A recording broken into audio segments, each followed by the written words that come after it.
Hola chicos, chicas, ¿cómo están? Hola, profe, ¿cómo le va? Hola, profe, ¿cómo está? ¿Estamos listos para arrancar? Bien. En relación a la clase pasada, hoy vamos a hablar sobre la Caldá, la otra cara de Yunca. Una tragedia que nadie conoce, pero que sin embargo fue terriblemente superior a la del Fortín. Voy a compartir pantalla para que veamos una entrevista que le realizamos al docente, músico y documentalista Mario Jazmín. Cuando parecía que las disputas, los enfrentamientos sangrientos entre las dos culturas, la aborigen originaria y la blanca, estaban superadas, sin embargo ocurre este hecho que conmovió la opinión pública de todo el país. Y se acusó oficialmente a los Pilagá comandados por el cacique Garcete como autores del ataque, ¿no? Pero en realidad, pasados los años y después de muchísimas investigaciones, nunca se llegó a una prueba fehaciente de que fueron ellos. Tampoco las causas se saben. Hay muchísimas teorías en cuanto a la identidad de los atacantes y también a las causas del ataque al Fortín Yungá.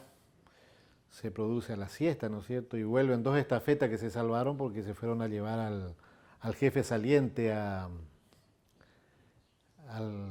jefe Jiménez, que era el sargento Jiménez que salía y era reemplazado por Fermín Leyes, que fue el que fue muerto 24 horas y fue muerto, ¿no? Vuelven a Almeida y Bustos y encuentran la masacre en el Fortín, los caranchos que anunciaban la presencia de cadáveres. Y dos niños se salvaron, los hijos de Almeida, Arminda y Ramón Enciso, que llevaban el nombre de la mamá. Y ellos fueron los testigos muy chicos, porque se salvaron también, fueron arrojados contra el suelo, se creen, pero como era un niño, se salvaron por esas cosas, quedaron desmayados, pero no fallecieron. Y bueno, a partir de ahí se avisa a la cabecera de la línea de Fortines que estaban en Comandante Fontana, ¿no? Toma conocimiento y se va el sargento Narciso del Valle, que llega recién el 24 de marzo y se encuentra ya con los cadáveres en total descomposición por la humedad, por el calor, muy devastados ya por los caranchos, por los cuervos y demás hierbas. Y también va el doctor Irundo Pastor Costas, que es el que, en base a lo que encuentra, lo poco que encuentra, hace el informe forense de cómo fueron muertos. Se cree que fue con macanas, que las macanas eran garrotes que usaban, no sé si fueron aborígenes o mezclados, más se cree que fueron aborígenes y blancos. Y también cuchillos, porque fueron degollados. Bueno, a partir de ahí, informado de eso, el capitán Enrique Gil Boy, jefe de la Gendarmería de Línea entonces, inicia la persecución de los Pilagá que fueron acusados de este ataque y de la muerte de los fortineros. Inicia una travesía por la selva, digamos, atravesando pantanos, lagunas, todos agravados por el clima. Entonces, el reducto, el Pilagá, el mítico reducto de Garcete, donde tenía la toldería que era inexpugnable, era en un lugar que se llamaba La Caldá, en el desaparecido Estero Patiño. El Estero Patiño desaparece con el cambio de cauce del Pilcomayo, con la calmatación ya no existe el más. En un lugar muy oculto de los esteros estaba la toldería Pilagá, con Garcete a la cabeza. Entonces, el 8 de abril, fíjense, que se cumplían 40 años de la fundación de la Villa Formosa, cuando es avistada la toldería. Ahí termina la cacería, digamos, la persecución, porque una lluvia de balas, primero, después el fuego que devoran los toldos, y lo que se llama el toldeo. El toldeo es la requisa y arrasar con todo, ¿no es cierto?, lo que había dentro de esos toldos. Muchos muertos, 120 familias de Pilagá murieron víctimas de esa represión, ¿no? Y Garcete fue tomado prisionero, fue preso, después de varios años falleció, pero sobrevivió a eso bastante tiempo. Garcete era el líder natural de la gran nación Pilagá, digamos, y congregaba mucha gente Garcete, así que por eso hay muchísimas teorías sobre la culpabilidad o no de Garcete. No hay pruebas fehacientes de que haya sido él, no, es decir, los estudiosos no se ponen de acuerdo en cuanto a eso. Pero era un hombre de gran predicamento en su pueblo, tenía una capacidad de liderazgo muy grande, era muy querido por su gente, digamos, por su pueblo.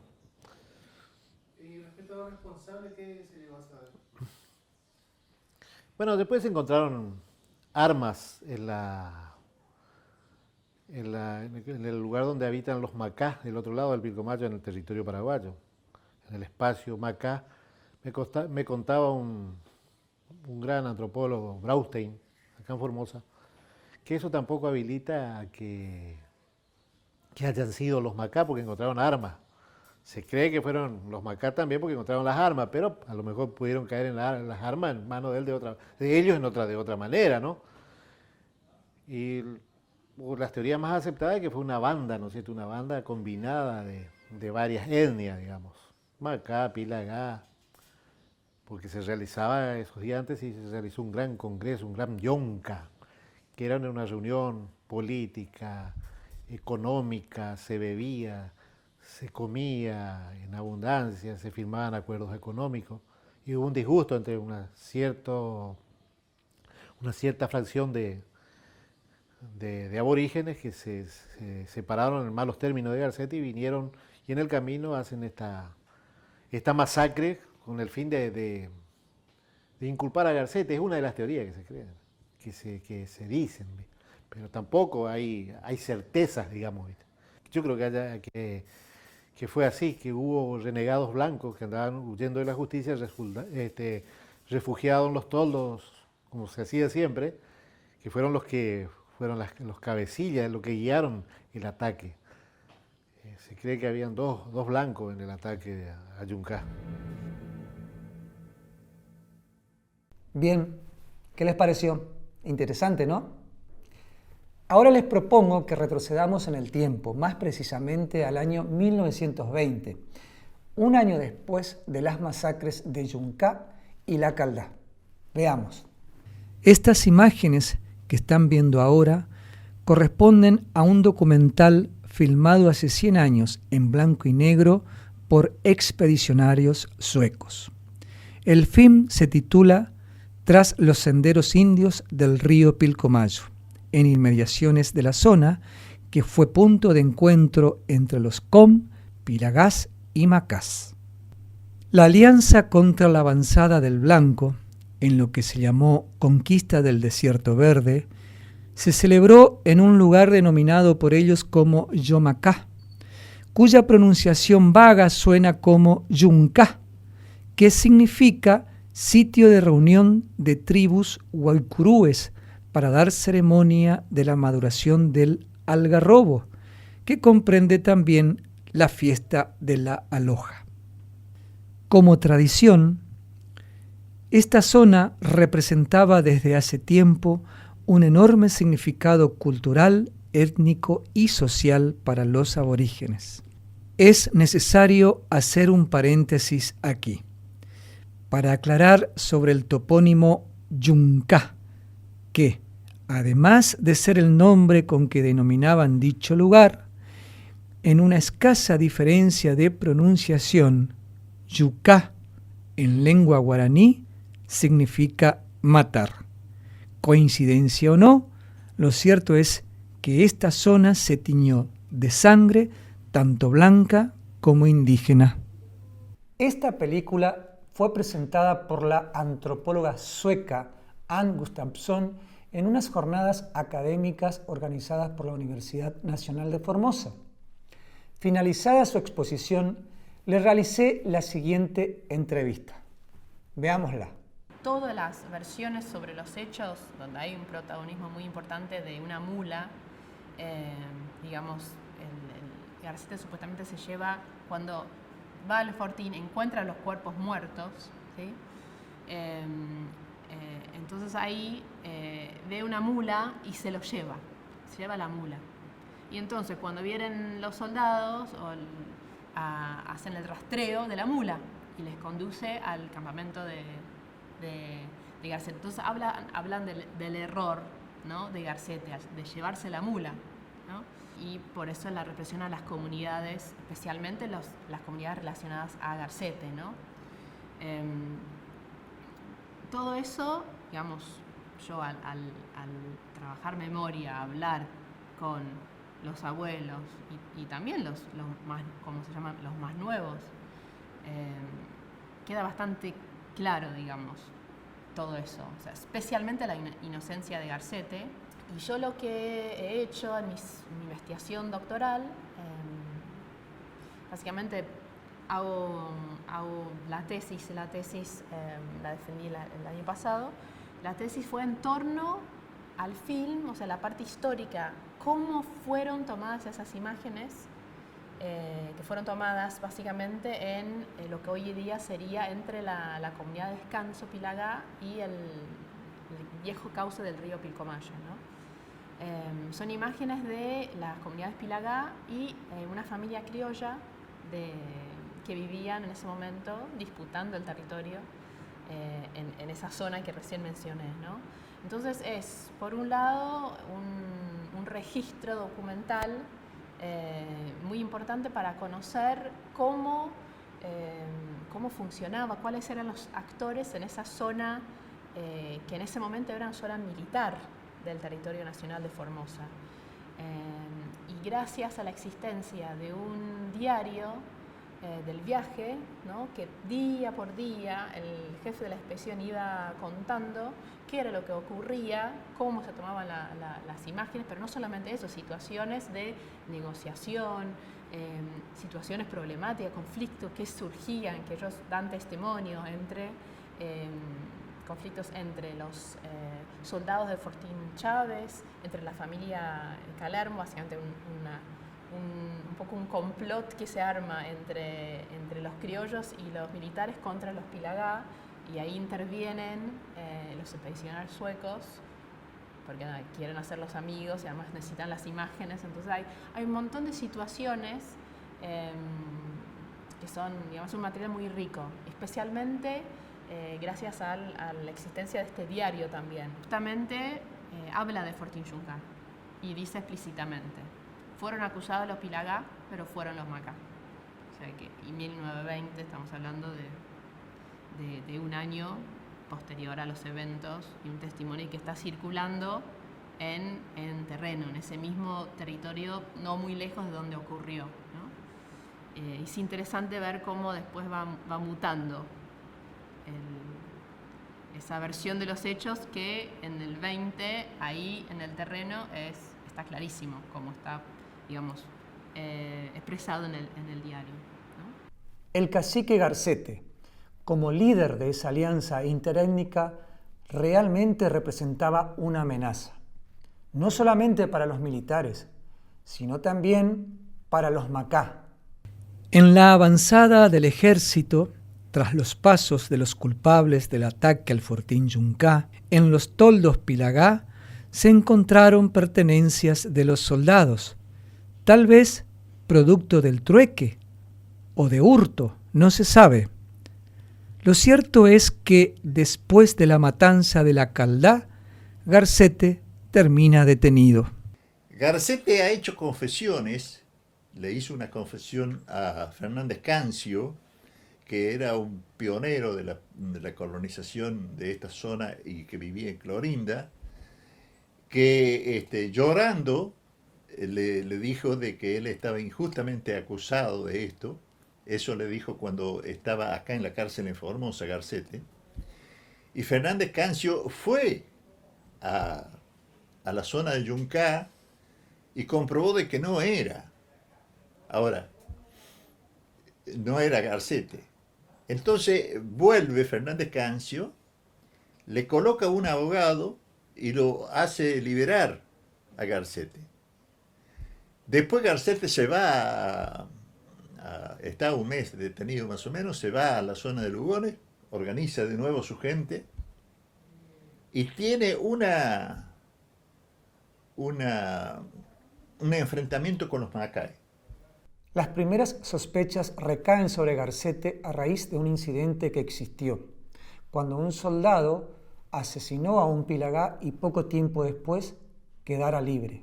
Esta hipótesis cae de plano cuando en 1930 se recibe la noticia de que en el fortín Lugones un grupo de indios Macá llegan armados con carabinas que llevaban impreso el escudo nacional argentino y, comparándose su numeración, se comprobó que eran los robados en 1919 a Yungay. La placa en el monolito de Fortín Leyes, fechada en 1934, confirma la culpabilidad de la etnia adversaria de los pilagás. A pesar de comprobarse su inocencia, al final Garcete termina sus días en la reducción de Bartolomé de las Casas. De esto habla la documentalista Valeria Mappelman. Los invito a ver la entrevista que le hice. ¿Por qué crees que, eso se lo había preguntado recién a Marcelo, ¿no? En el monumento de Fortín Leyes, el monolito, directamente en 1934 en la placa se lo responsabiliza de la masacre, del ataque a los macás. Sin embargo, siempre la mirada, buscando un culpable, estuvo puesta en los pilagás. Y probablemente porque el Estado argentino siempre los criminalizó, ¿no? Era más conveniente que estuviera latente la idea de que los pilagá representaban un peligro, porque en el caso de que tuvieran que realizar una represión por alguna razón, como por ejemplo territorial o política, o religiosa política, como ocurrió en la masacre de la Bomba, vuelven a sacar, a hacer aflorar la idea de que son criminales, ¿no? Y de que pueden atacar. Entonces, no era conveniente borrar esa idea, aún sabiendo que los pilagá eran inocentes, porque podían retomar esa idea en cualquier momento. ¿Ese argumento crees que se pueda llegar a ser servido de excusa para lo de Tom Bomba? Yo creo que siempre estuvo presente ese argumento, porque por eso nosotros vemos en la literatura y en la prensa cómo se los sigue retratando como personas peligrosas, ¿no? A lo largo de décadas. Eso tenía que persistió ese argumento, el de la peligrosidad de los pilagá, porque siempre estaba la posibilidad latente de reprimirlos.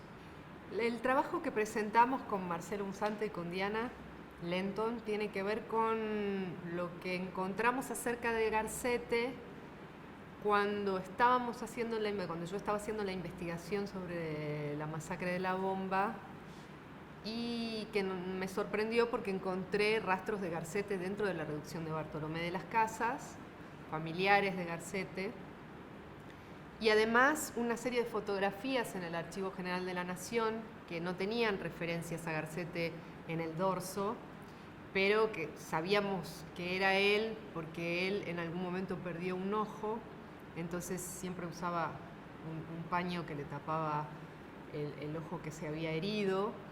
Entonces yo sabía que era él, pero no sabía cómo había ingresado a Bartolomé de las Casas.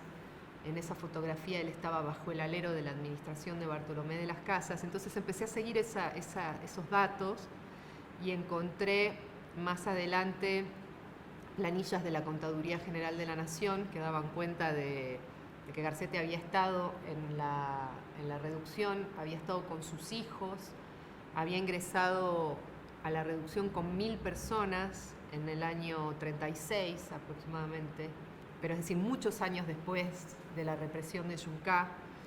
Y bueno, queríamos tratar de encontrar una explicación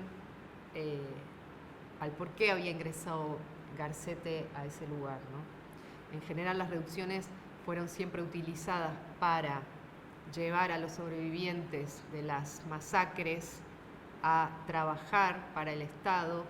Ese era el uso que se le daba a las reducciones.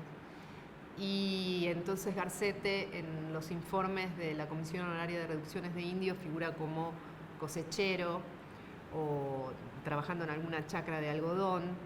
Hay una planilla en donde consta que él entrega 3.300 kilos de algodón y recibe algo de dinero a cambio, pero a la vez se les descuentan todas las mercaderías que él había obtenido en el almacén de la reducción misma. Entonces, mientras Garcete entregaba el algodón, a la vez quedaba adeudando a la administración de la reducción, que además era el único comprador de su algodón. Él no tenía la posibilidad, ningún colono dentro de las reducciones tenía la posibilidad de salir a vender su algodón al mejor postor, sino que directamente estaban obligados a venderle exclusivamente a la administración de la reducción, que fijaba los precios. Entonces se ve cómo Garcete entra en este circuito de explotación que se daba dentro de las reducciones, y cómo entra con estas 1.000 personas que se convierten en 1.000 trabajadores, aún los niños, porque nosotros encontramos en las planillas a un Garcete chico, a una niña que viene con el grupo de él, ¿no? Y que también trabajaban levantando la cosecha. Para entender mejor esta disputa territorial y esta relación interétnica, he invitado a la antropóloga Marina Matarrese a sumarse a la clase para entender mejor esta cuestión. Hola Marina, ¿cómo estás? ¿Cómo te va? Muchas gracias por tu tiempo. Bueno, Fabián, muchísimas gracias. Yo estoy muy contenta de estar acá y de proponer repensar algunos sucesos más allá de las propuestas hegemónicas que nos han contado cómo son algunas cosas, como para echar luz sobre esa otra cara, sobre la contracara, sobre lo que no nos animamos a pensar hasta ahora, y más de un hecho fundacional como es el del Fortín Yunca, que ha estigmatizado también tanto al pueblo pilagá, y con caracterizaciones que al día de hoy no se pueden sacar y que siguen estando dentro del discurso hegemónico, muy pegadas a las características supuestamente asignadas a los pilagás. Y que es bienvenido cualquier tipo de charla y propuesta, y feliz de estar acá. ¿Cómo era la relación de los pilagás con las otras etnias e incluso con los criollos y el ejército?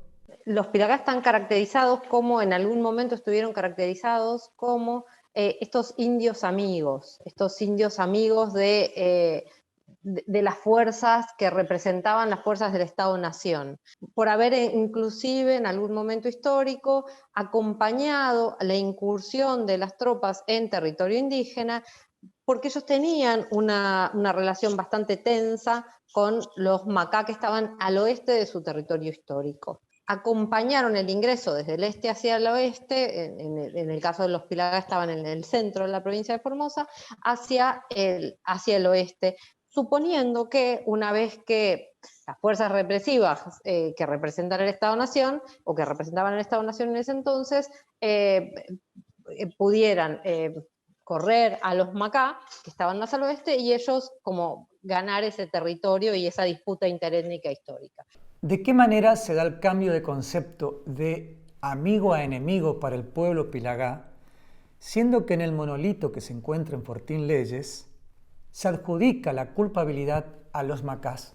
Porque era funcional a desplegar esta maquinaria represiva del Estado, y en definitiva, si nos ponemos a pensar, a ampliar la territorialidad estatal, porque de la mano de esa represión los indígenas huyeron de esos espacios, luego se desarticularon políticamente, digamos.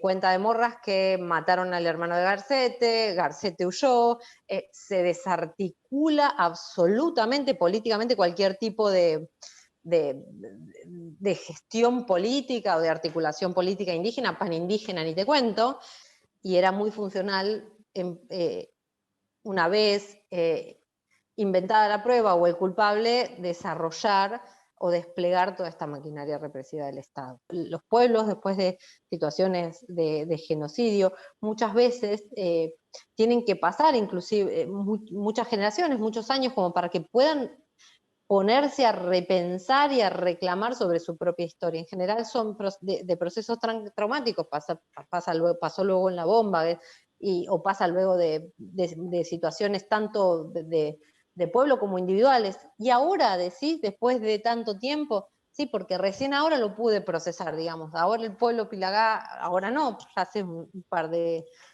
años, hará 2 décadas, un poquito más, que está empezando a disputar inclusive discursivamente eso que aprendieron en sus propios manuales, digamos, ¿no? Esto de que esto mismo que tuvieron que desaprender, que aprendieron de la sociedad blanca, que ellos sabían, y es doblemente violento, doblemente victimizador tener que aprender una historia que te revictimiza, digamos, ¿no? Porque te está faltando la verdad.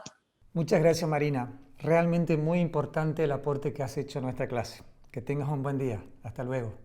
Muchísimas gracias, Fabián. Un placer haber contribuido a la charla en la que siempre se aprende y claramente estaré por ahí en cuanto pueda viajar, porque me encanta estar por Formosa y en el campo y con los Pilagá.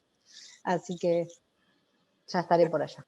Estos trágicos hechos me llevaron a preguntarle a la antropóloga Diana Lenton por qué tenemos que hablar hoy de genocidio indígena. Acá está su respuesta. A veces se piensa que el genocidio tiene que ver con el pasado y que si hablamos de genocidio estamos revolviendo el pasado y para qué sirve revolver el pasado, ¿no? Y bueno, yo sostengo que hablar de genocidio es importante porque el genocidio no ha terminado, en el sentido de que aún hoy los pueblos indígenas, los Pilagá, hoy hablamos de los Pilagá, pero en general los pueblos originarios en América están sufriendo violencias, están sufriendo negaciones y sobre todo lo que están sufriendo es la falta de recuperación de sus memorias, de sus territorios, de su dignidad, de su historia. Y cuando eso sucede, el genocidio no termina, ¿no? Porque sus consecuencias se siguen produciendo.